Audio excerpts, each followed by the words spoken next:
Geocachomaniacs.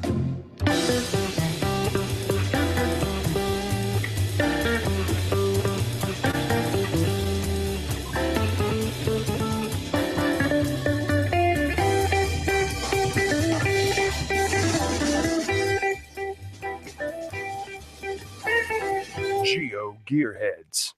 Welcome to episode 305 of the GeoGearHeads. This is our Randomize LXII. So that's what, 62, right, Chris? LXII. LXII. I don't know. Yes, of course it's 62. Well, you know, we've got a bunch of guests with us today. The first one, this is the first time he's been able to come back, and he has more trouble with random numerals? Absolutely. Roman numerals than we do. So, Ed Hartelt, welcome back to the show. Thank you, sirs. And it's awesome. And yes, I had to Google it. So it's just how it goes. Me and Roman numerals are like license plates. I always get those wrong. See, I always assumed that you'd use that geocaching calculator app that you like so much. Ooh. Oh, absolutely. Yeah, I do that all the time. And then it points me in the wrong direction. So it's awesome. And then back by popular demand, we also have the Land Monkey. Hey guys, it's a pleasure to be here. Nice to see Andy. I can't remember if we've ever been on a podcast together. Your face looks familiar and your voice sounds similar. You know, I don't think we have. There you go. This is a plus. And I also want to know how you and I are a bunch. A bunch of what? I don't know, but Daryl called us a bunch. It's more than double the usual number of people on the show. There you go. Well, it's a pleasure to be here, guys. And to be honest, I was just looking at the show notes going, wow, that's a bunch of links in there. Because you've got two different shows that I've got links to. And that made it really confusing as I was about to do the introduction for you. Excellent. Anything to mess you up, Daryl, is a pleasure. And as Chris knows, it doesn't take much. Are represented by this crew? Just 5, I think. Or is it only 4? For what?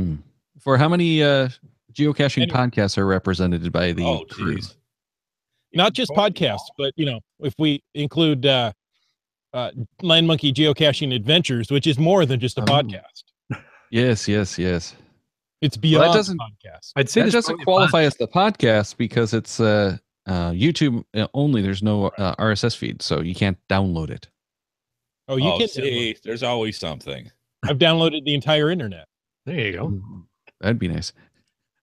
What was that head hurt at? I missed that. No, that's just all part of the fun. But I figure with all of us, I mean, most of us have at least 2 shows. And yes, we do count YouTube because, yes, they can't download them, but they're not perfect. Right. They're shows. They're not podcasts. Right. So and that's why we didn't call this GeoGearHeads podcast because we figured, you know, we've got the YouTube presence as well. They're kind of like WWE characters. They're entertainers. So, there you go. Yes. And we only simulate geocaching. Right. Wait a minute. Speak for yourself. Oh. Well, this is a randomized show, so we've got a bunch of smaller topics, which is one of the reasons why we like to have other guests on to talk about all these cool, weird things that happen to pop up. But this time it's mostly listener feedback or viewer feedback. So we're going to start by tossing it back to episode 300, where we have a reply from LNN Radio to the zombie cache question. And that's been coming up quite a bit, actually. So his solution is here to talk about zombies and caching. Good yes, but this is a different type of zombie. This is not the scary zombie. Oh, well, I guess if you're a land manager, it might be scary. But he says he's come up with a way to have archived cache data, sort of. When he refreshes the data in GSAC, one of the things he does is to delete the archive caches. Now, before I delete them from the main database, I copy them into a database of archive caches. This doesn't get the historical data, but it's better than nothing if he wants to look for an archive cache. So that's assuming that you have at some point in time loaded the data for that cache in your GSAC database. Right. So what he's talking about is if you're grabbing all of the caches, now you move it to a separate database when it's been archived so that you still have it available within GSAC. Right, which is cool, and that's another way of doing it. But again, I think it goes back to the whole concept of if there's a zombie cache that predates you geocaching and you grabbing that data the first go round, there's still that challenge of how do I find that? Right, right. And that this has been one of the things is that because geocaching.com doesn't give you access to the archived caches without a GC number, and that's in part because they have agreements with some of the land managers that once it goes archived, they don't want to have it visible. And this came about, as I understand, when they had some disputes with, legal type issues and land managers early on. So, it makes sense. It does. Yeah. Cool. Very nice. Well, Chris, he also emailed us on another idea that he had. So you want to read that one? Would love to. LNN Railroad said, the other day an idea hit me, and I hope it didn't leave a mark there, LNN Railroad. Sorry. Sorry. Thanks, Hardhat. I sure appreciate the courtesy laugh. It was right here. It was. I got it right here. Oh, he goes on to say, while I use the smartphone some, I'm firmly in the GPS camp. Over the years, I've accumulated a few GPS receivers. One that now gets very little use is the Colorado 300. It still works just like it did years ago. Should I insert not very well? But okay. Daryl, you had one. Yes. I did. And I lent it to someone that it has not been returned yet. So I have no idea if it works or not, or if it's any good. And but, you're not brokenhearted about it, are you? No. Though I did want to have it around because it's a unique interface. Right. Only the Colorado series had that interface. And it really was kind of cool, but at the same time, didn't work so well. Okay, let's get back to LNN Railroad's email. So his Colorado 300 still works like it did years ago, but I'm spoiled with receivers that aren't limited to only 2,000 caches when I'm going on a trip. Out of the blue, a new use for this GPS hit me. I can use this one to save just the special caches that I hate to miss on a trip, such as the ones that were placed before 2002 or grandfathered caches like virtuals or webcams. So often when I'm on a trip and I take a quick look at the make in a cache-rich location, I often overlook some of the special caches because the map is covered with regulars. Now, I'm not complaining about visiting places with lots of regular caches. Speaking of the 300, I have a workaround for a bug that has bothered me and other cachers. While I fill the GPS from GSAC with one GPX file with almost 2,000 caches in it, it always hangs up when I first turn it on. Through trial and error years ago, I discovered that while it appears to be locked up, it's actually loading the GPX file. I just let the GPS sit for several minutes. Don't worry about it sitting too long. And then turn it off and back on. Rarely, I have to remove the battery. But usually the switch will do it. Then I turn it back on and it works normally until the next time I load it with another big GPX file. So thank you, LNN Railroad, for that little tip on the Colorado 300.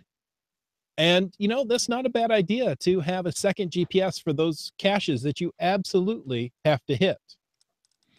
Well, I do the similar kind of thing with the highlight option on the apps on the smartphone. But one of the things that I've run into is with Cachely, the highlight doesn't carry across to like the live. So if you highlight it in the offline list, it's not going to show that highlight on the live map. So it kind of hampers that usage because you have to toggle back and forth. But I always loved having, highlight the ones that you really need to hit and then have all the others in there that you want to hit. And it makes it nice and easy because you've got, some kind of indication right on the screen as to which ones you want.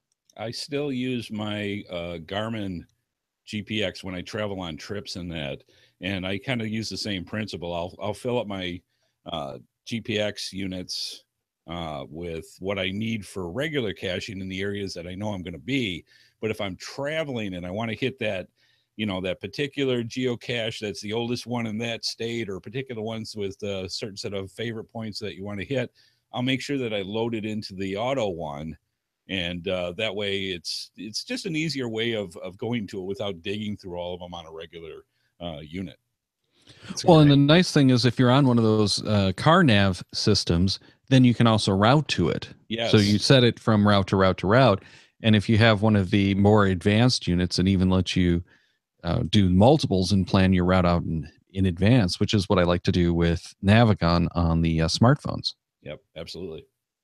That's a great idea. We do something similar in the sense that we use the tablet with in an offline mode with a pocket query of those key caches we want to absolutely make sure we get, and then have everything else loaded on the in the general area on the GPS, and use the car nav to route from exactly as you're saying, Andy, from those key points. And then, if you're driving past something else, great, let's go pick it up. Yep. Cool. So that's some great advice for L&N Railroad. Well, they have some audio feedback that Chris and I aren't going to really use too much, but Land Monkey and Head Hard Hat are probably going to be able to actually use this. And let us know when we're done listening to this if you do. Hi, this is Randy from JR and Juju. I found this when looking for a way to better navigate to the next cache with CGeo. With CGeo, you can use the app BRouter to replace the straight line to your next find. There are different routing profiles from CarFast to Moped on the BRouter app. You also have to download map segments through the BRouter app. 2 cover most of New Mexico, and they are about 25 megabytes each. It does have a distance limit of 10 kilometers or 6.2 miles. We tried it without data connection, and it worked great. If you want a simple map for short distances, this works. Thank you. So the thing I found interesting about this, if nothing else, is it's a good way to get another type of map into your unit for offline. But I'd never heard of the BRouter before. This is news to me as well. This is unique. I'm looking at the link from it, and yeah, anytime you can set up an offline path like that, that's awesome, because you never know. You still hit some of the areas out in the wild somewhere, and having something like that available is awesome. Yeah. Interested in looking at it, like Andy, I'm over at the link looking at it while we're talking.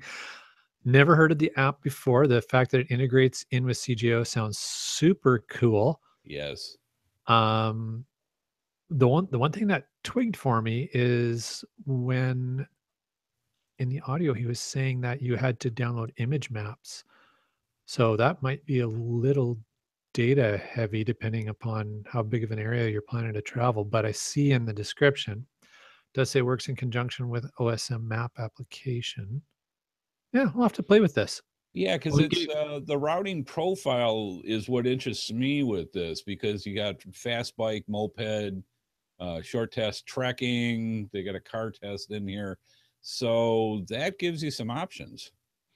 Well, and he mentioned that it was about 25 megabytes for his map sections, and he needed a couple of those for New Mexico. So you're probably looking at somewhere between 25 and maybe 150 megabytes, not gigabytes, megabytes per state. Yeah, which is nothing these days. Yeah, and it's probably going to be a little bit more for Canada because the provinces are usually much larger. But still, you load in only the sections that you need if you're, light on storage, and go from there. So it can be really, really handy. And that's the way some of the CarNav apps have worked on the smartphone as well, is load in what you need so that you don't max out your 16 gig phone. Yeah, that's neat. And it also gives me the option to go out and get a moped. So that's kind of neat. That's what you've been waiting for, isn't it? Oh, absolutely. Get on my leather jacket and a fringe and ride that moped. On a side note, did you see that the Goldwing is now offering CarPlay? The latest Goldwing has CarPlay. Oh my! Of course it does. That kind of took me by surprise. I guess it makes perfect sense, but It's a touring Really? map. Yeah, yeah. And It is you'll the probably touring need the navigation and that kind of stuff if you're really getting into it, but Yeah. it just seems weird. And I hate to say it, but I really hate Apple Maps on CarPlay. And that's the only option you have from Apple. So, boo. Yes, I was going to say, being an Android fan, just saying. Well, I do actually prefer now the Apple Maps over Google Maps for navigation.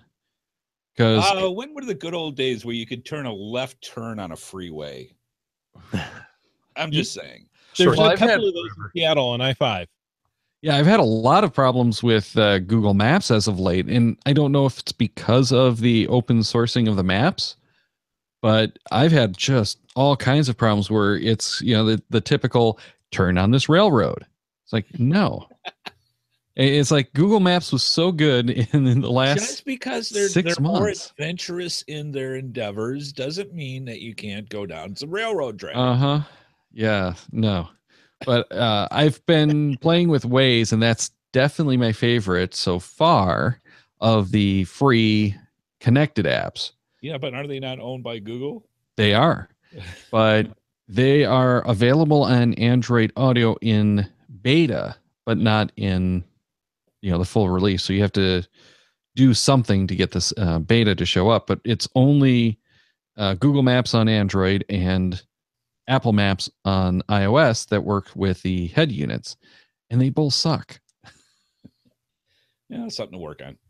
There you go. Yeah. Well, Apple Maps have let me down. Google Maps have let me down. Yes, I get let down a lot is all I'm saying. But I get up again. and in Enough. different ways.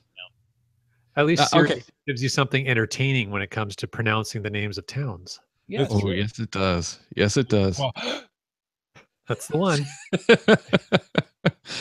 We've had a few of those, but how many people will admit to running 2 different nav apps at the same time so that you can spot in advance where they're going to fail? yes. Especially if you're in territories you don't want to get stuck. Right. Yes. Right. Well, and that's one of the reasons I like doing Navigon, even if I have something else running, is because with Navigon, I have the offline maps, and there's been more than a couple of cases where you'll get into like the mountains or something, and it just can't get enough data Yep. to finish loading a tile. So all of a sudden you're off the end of the earth, and it's like, do a right turn at this exit. It's like, there's no exit here. right Yes. turn slide. Well, there was at one time. How many actually bring a paper map with them when they go? Oh, My wife- It stays in my glove box, but I do have paper maps. Oh, no, not for My wife will years. pull out the map book and look where we're going. Go, really? Honey, watch. Typed it there. There's where we're going. Off we go. She goes, I don't like that. Okay. If I And can't I never use use J to find a street, then that's just taking all the fun out of it. Yeah, but I never use the in-car nav, because as bad as all of these other ones are, they still make the in-car nav look good. Mhm. Or bad, whatever. Bad. You know what I mean. Yeah. In-car nav, I mean, it's expensive. It's difficult to update. And it's hard to use. It's not worth the money. No, Not it's when you, so... you know, can use your phone. You can route it through your car stereo so you can hear it well, you know, and it's updated and a much better option, in my opinion. Oh, yeah. Yeah. Or I'm still a fan of using the Nuvi line or similar for the same reason. It's something that you can pull out, you plug it in, you do the updates if necessary. Mhm. And one of the things I really like to be able to do is plan my route out in advance with multiple stops. And you can't pull the car nav systems out. At least some of them will have websites that let you prep it and somehow get it to the car. Oh, there are professionals that will remove those for you. There are also amateurs who will remove it for you too, Oh. but then you don't have a head unit anymore. Usually not when you want them removed, but they can remove them for you. Yes. They're Yes, fairly. they can remove them any time of the day or night. It depends where you park. Yeah. Right. Limax in the Q&A, or the chat, I should say, says Waze is being banned in cities in Northern California, or at least highly discouraged. Because, Isn't that for the officer notifications? I don't know. I consider Waze kind of the gamification of traffic and mapping, right? It is. Yes. It is. Hey, I've got 700 thank yous from, posting this traffic. Part of the complaint has been, aside from the notification of the what is it called, the speed traps. Mhm. Well, yeah, the officers and stuff, is that it does ask you to do something on the device, to flag a car on the side of the road, to the officer stopped, whatever. So that in some cases, the use of Waze is illegal because it is a device to tell where a speed trap is. Do you So that's- realize that that there illegal? is places in the country, United States, that are now making it illegal for people to flash ongoing traffic data? The thing when you're driving, you see a cop, you flash your lights Right. to That's tell exactly the people what I ahead was that there's a gonna say. cop there. They're actually making it illegal. So I'm thinking this all ties together somehow. Yeah. Well, I never got that premise, because to me, you're actually just helping out the whole concept. If you flash somebody and everybody else slows down, well, isn't the Exactly. whole point of the speed trap to get people to drive slower? Yeah. Or is the point of the speed trap to get as many people as you can to increase their revenue into the local police department? It depends if Yes. it's Ohio or not. Don't mess with the Ohio State Patrol. no. Just saying. Roger. Limax is saying the reason that he's seeing is because of people being routed through neighborhoods, and the residents can't get out of their own neighborhoods. That would suck. Yeah, and I have heard of similar situations before, and I've had that with especially with Google Maps as of late, and they do share the same map base, so there's probably where the problem lay. So yeah, it's something to be wary of, is don't follow it to the T. Especially when it But does. I can save 2 minutes with this other route. Yeah, well, and it's especially during like construction times that I'll notice it wants me to do such things. Yeah, but how many times have you sat there and played that game of it's wrong? I know if I go this way, I'm going to save oodles of time. And you're right smack in the thing. It's like, I told you, if you go this way, you're going to be delayed for 25 minutes. Yeah. And there you are. So, yeah. I But keep back waiting for to- my phone to tell me, why don't you ever listen to me? Well, you don't need a phone for that, Chris. Oh, okay. Why don't you guys ever listen to me? Wait, never mind. I just figured it out. All right. Hey, But back to Waze, I do really appreciate having those notices of a stopped vehicle on the side of the road, because more than once I get that notification and it's like, oh yeah, it's there. I got to try to get over so that I'm not in this lane. Yep. There you go. Or debris in road. That's happened to me a couple of times. Mm-hmm. I can tell you stories just this week. Oh no. Chris, you can tell people stories of interesting driving on the I-5 in front of you, as I seem to recall from the last time we were out together. Yeah. Making sure the land monkeys follow me as we're going to Auburn. And I look up just as I'm getting to the exit. In the middle lane, the car has stopped on the freeway. On the I-5. That's interesting.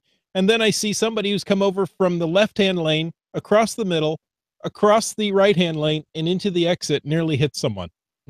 Wow. Missed your exit, huh? So you're just going to take a 90-degree turn at speed to get this exit. Apple Maps.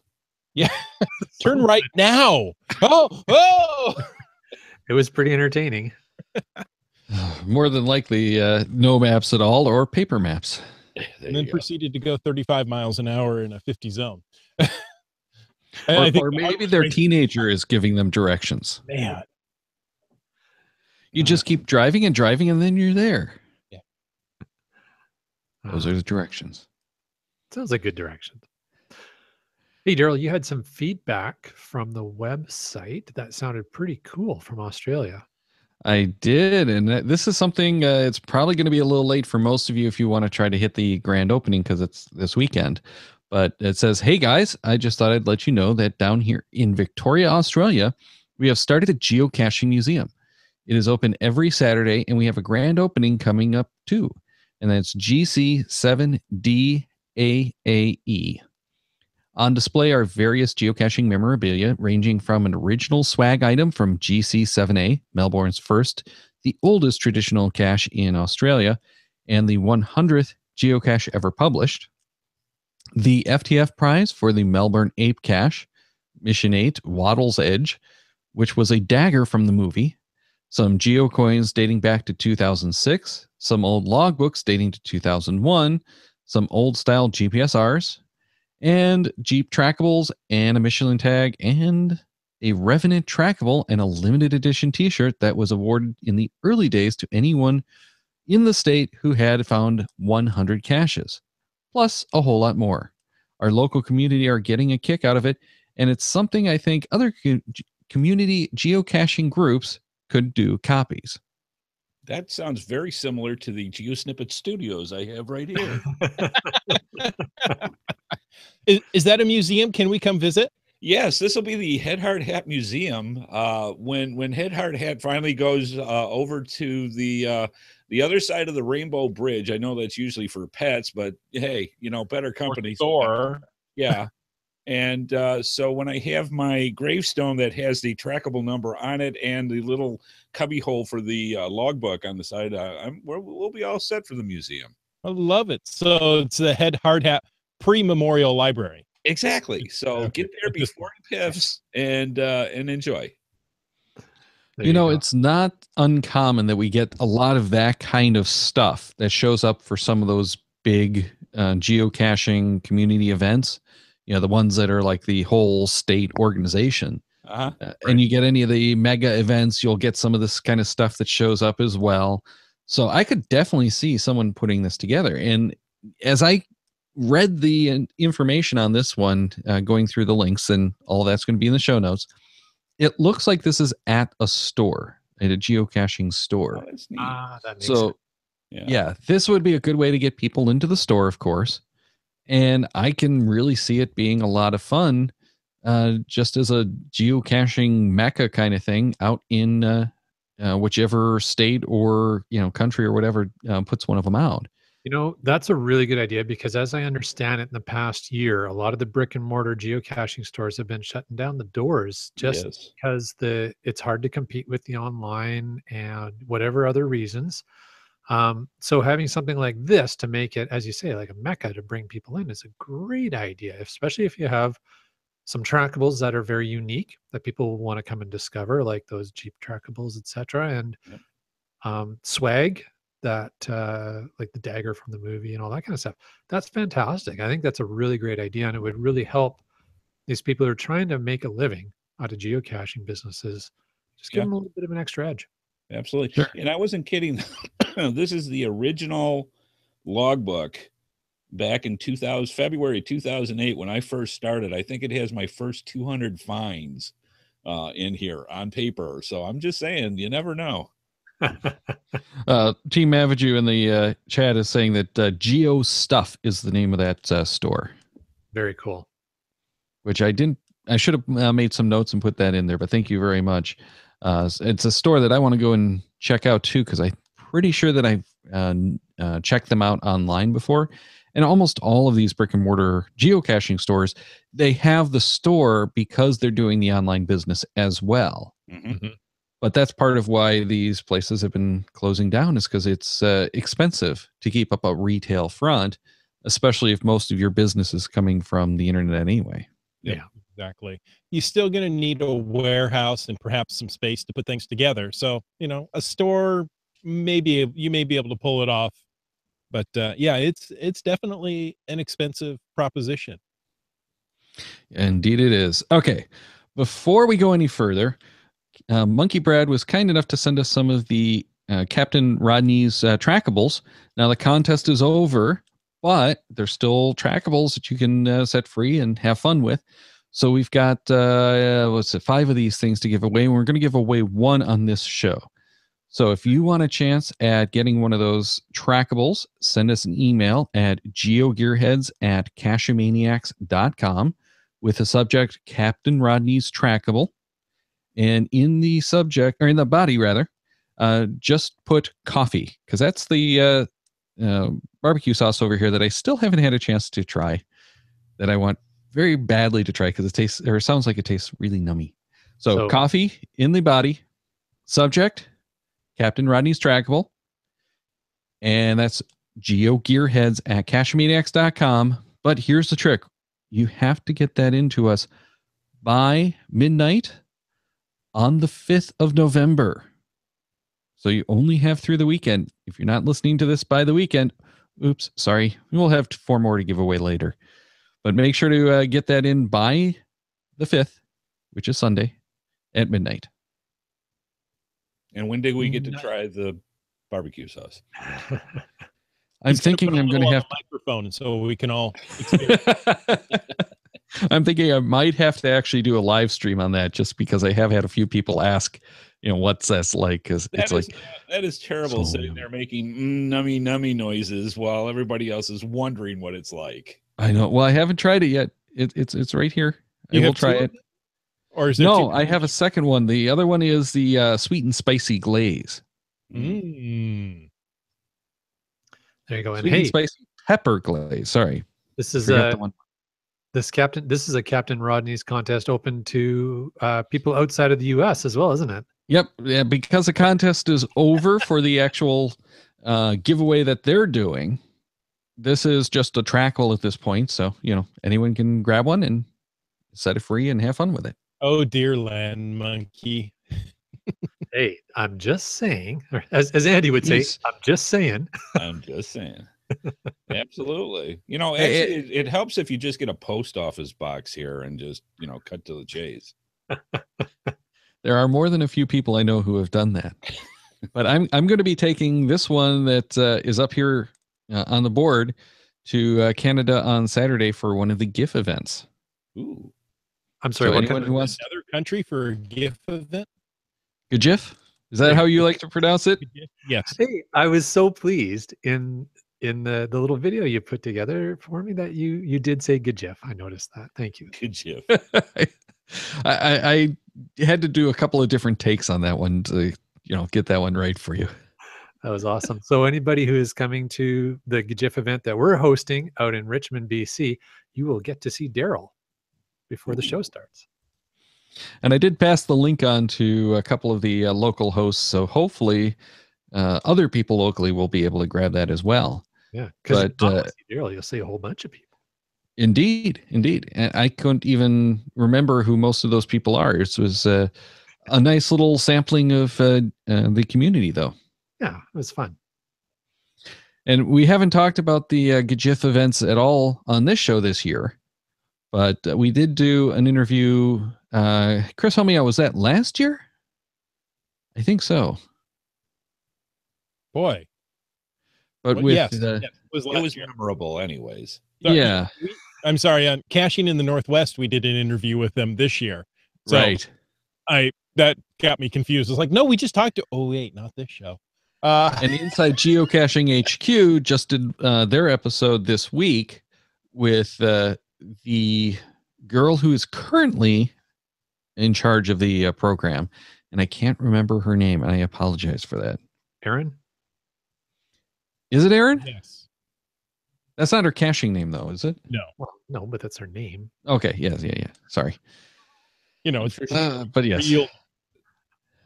Yeah, come on. It's geocachers. There are no real geocachers. Oh, yeah. See, that just brings up old memories for Daryl not remembering girls' names anyway. So that's a whole different thing. From one Michigander to another. All right, Chris, one last email, and then we'll wrap up the main show and go into our patron bonus show. So, I've saved the last longest one for you. Oh, thank you. I really appreciate that. You're very welcome. Let's start from an email from Hide Go Seek. Last June, I was driving home after attending the GC17 event That is GC72 Delta Quebec Foxtrot. Wow, I messed up there. Good ad. Delta Quebec Foxtrot. Now, interrupting, GC17, right here in the Northwest. It's one of the oldest geocaches in the area. GC12 and GC17 are close to each other. You can get them on the same day. Get some great old caches right here. Anyway, Hide Go Seek continues. Listening to show 285. This is 305. So that was about 20 shows ago, if I do the math right in my head. I was eager to learn all about the Wilson score for caches, but the more Gary talked about it, the more confused I got. Too much emphasis on the not taking an action stuff. Gary also discussed Wilson score on his geocache talk show, where he used the word probability, which, in my humble opinion, gets closer to what the Wilson score represents. Finally, I asked my genius geo buddy, Nylim, to explain it to me, and he adroitly clarified Wilson so that a simpleton like me could understand it, or at least kind of understand it. I thought I'd pass on his response for your perusal. I was thinking the Wilson score as a singular calculated number, much like a percentage of favorites awarded by premium members. But now I understand that Wilson is the probability of how future finders will favorite a cache and establishes a range of that probability. It's not clear why Project GC uses the lower bounds of the interval as opposed to, say, the middle of the interval. In a follow-up email, Nylim wrote, "There's no way that what," let's see, I'm sorry, I just lost my spot.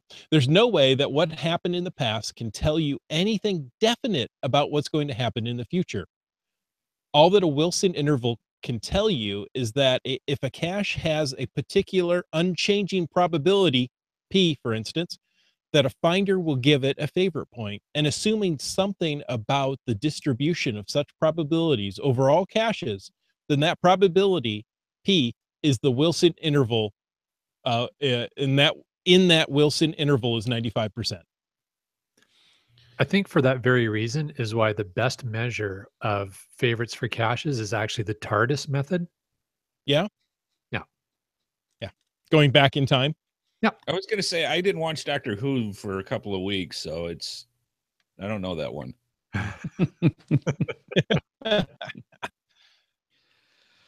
So we have a link to binomial proportions confidence interval in Wikipedia that we'll include, and that's where a lot of that Nylim information came from. And it's way too math heavy to put on the show. No, it's not. Oh, okay. Yes, it is. Yes, it is. And scene.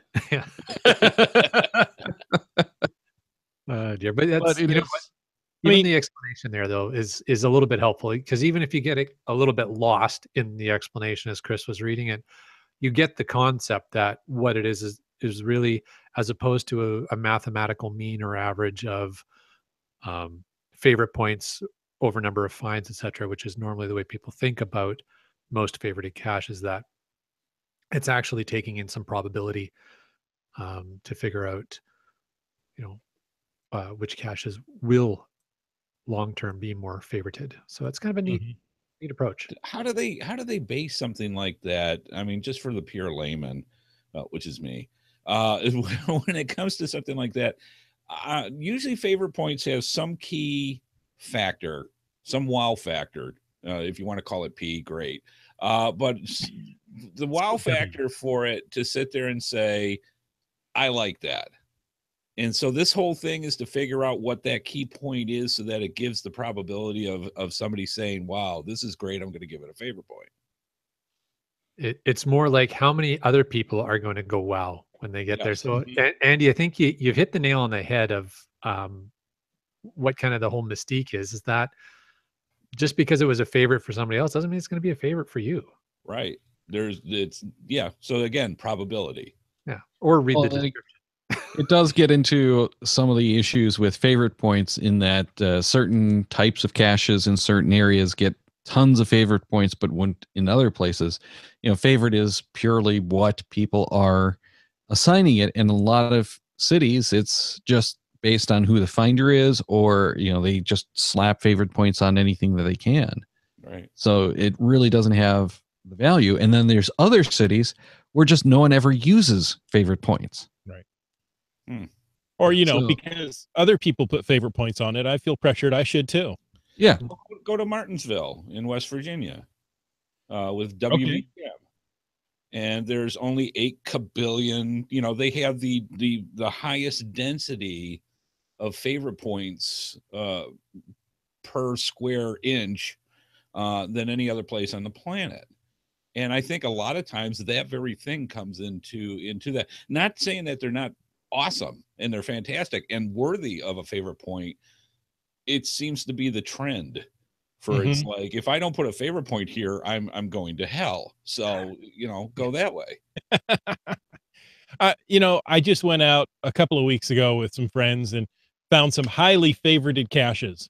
And we came to a couple and we're like, why? Mm-hmm. Yeah, that especially happens to me when I'm in certain areas like Chicago. There's, a mentality there that you put favorite points on just about anything that's a halfway decent cache. And over here in Metro Detroit, we do have a lot of favorite points assigned to some caches, but they're the caches with something unique about them, whether it be a lot of effort or a really cool location. But most of the caches don't get more than 1 or 2 favorite points at most. Yeah. Oh, well, only 1 favorite point per cacher. This is true. This is true. And that's limited. So listener Bounce is wondering how these favorite point things work. And if you happen to know Bounce, he has some of the most highly favorited caches in our area, and for good reason. Well, and on that note, Chris, what you were saying earlier about going to a cache and seeing that has a lot of favorites and going, really? Why? Sometimes also what happens is that it's not the original cache that was there when it got all the favorites. Oh, good point. That's a really good point. I well, feel like now not giving you a favorite point. Thank you, Land Monkey. Well, Limax is saying he didn't give First Mass a favorite point because he didn't think it was worthy. And again, this is an older cache. What's the probability that something has changed about that? There's caches I've been to where it was put in a scenic location, but since then they built this big ugly hotel. Mm-hmm. Okay, yep. It's not scenic anymore because I'm staring at the side of a hotel that isn't very pretty. Well, that and just the wear and tear on geocaches over time. I mean, you've seen tree stumps turn into dust over a certain number of years. The same thing happens with geocaches. This thing might have been the greatest whiz bang kind of geocache when it first came out, but after 5 years, maybe not so much. Yeah. Well, and this is when the cache should be archived, but in many cases, people just don't want to archive those caches because they've been so well received. Yeah, it's a draw. I mean, let's face it, that's what a lot of people go for. If I'm in an area, I'm going to go to the place that has the most favorite points on those geocaches so that I have the best geocaching experience, supposedly, by judging the favorite points. Sure. Well, that's like the cumulative effect. You get more people coming to it, so it gets more favorite points because it is a good cache. But also, I find when I travel, I'm more likely to apply a favorite point than if I'm just caching locally. I think I'd see that. I have, I'm off of work. I'm out there caching. I'm enjoying myself. So the whole experience was more enjoyable, and therefore I'm more likely to attach a favorite point. Plus, it's outside of my home area. So it's something that I usually don't see, which makes it unique. And I'll find out, okay, this is not unique to this area because there's 10 more of them that I just found at the next one. The first one got a favorite point. Yeah. So instead of an unusual pile of sticks, it's an unusual pile of rocks. Oh, that's different. Which is also why I recommend not sending your logs right away when you travel, so that you can go back there. Yeah, that one really didn't deserve a favorite point. I was just, too high in the mountains and, didn't get enough oxygen. It was too thin. Rocky Mountain High? Yes.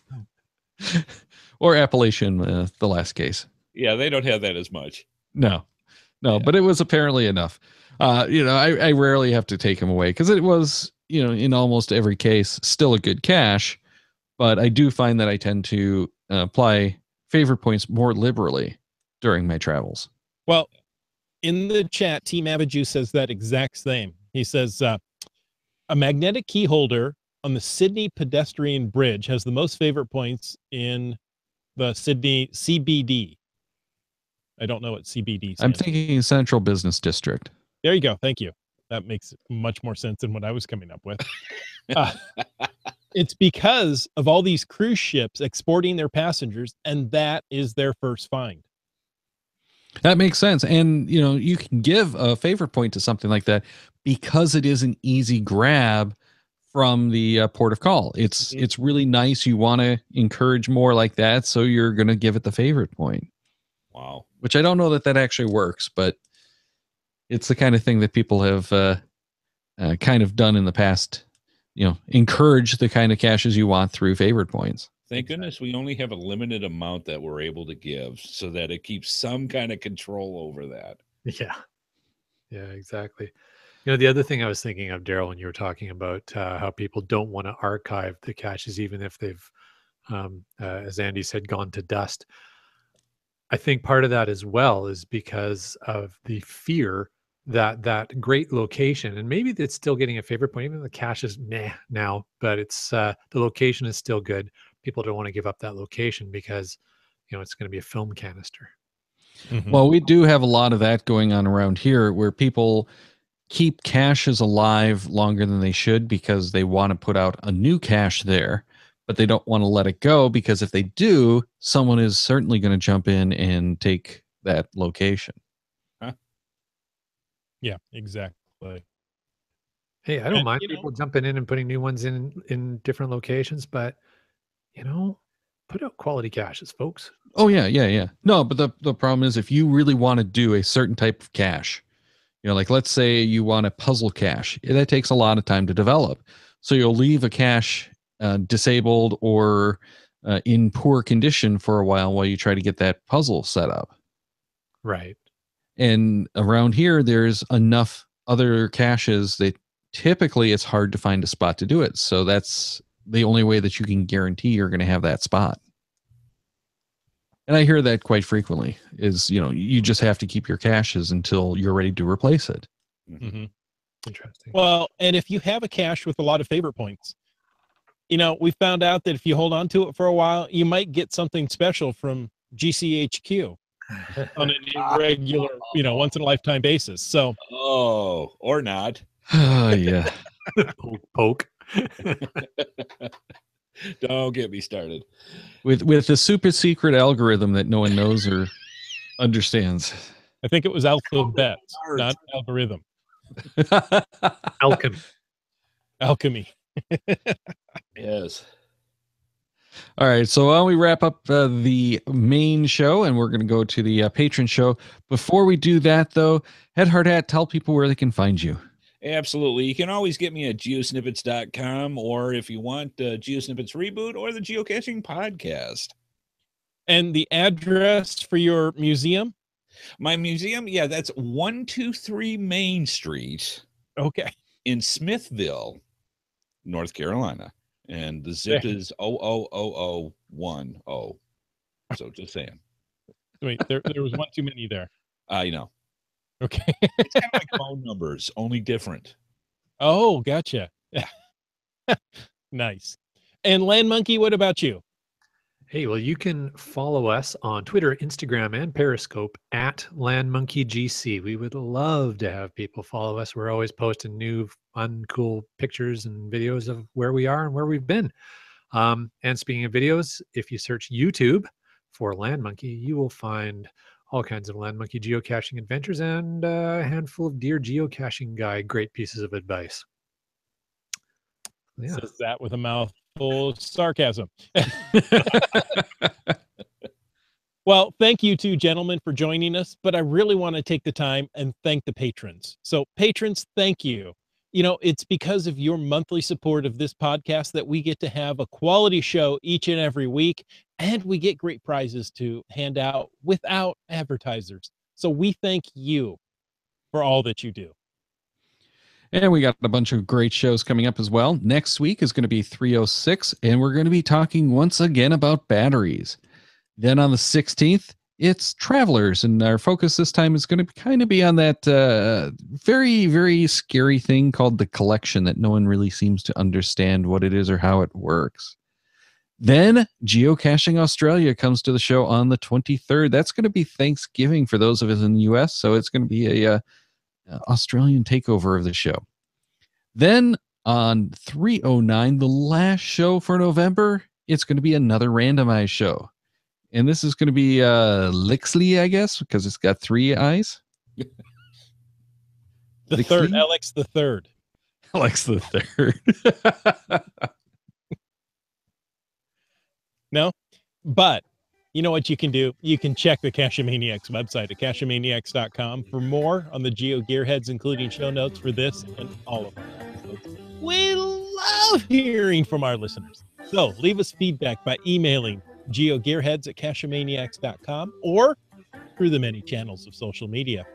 Your support helps keep the Cachemaniac shows coming. Please consider becoming a patron through the link on our website to support the Cachemaniac shows. GeoGearHeads is produced by Chris Umfenauer and Daryl Wattenberg. The show's copyright 2017 by Daryl Wattenberg. All rights reserved.